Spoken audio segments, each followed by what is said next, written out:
First, I'd like to make 2 points of clarification. Mr. Veshkini, I would ask you to check your facts with Mr. Clark as to whether there was dedicated planning in place for the property where the prison is proposed.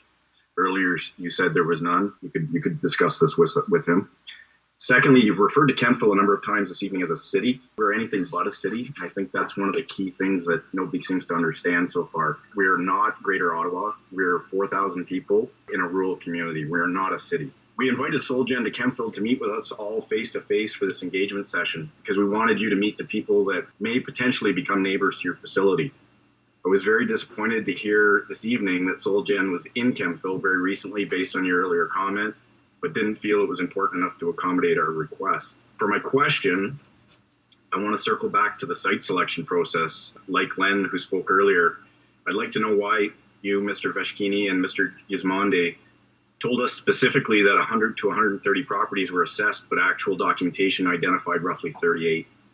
In the 10 pages of documentation that you released of 145, there were several other obvious contradictions as well, like Kemptville having transit that was not only existent, but in fact expanding, which is flatly false. So my question, can you explain why so much discussion about transparency has been conveyed both last November and this November, but we had to file a Freedom of Information request to get accurate numbers regarding the number of properties that were assessed?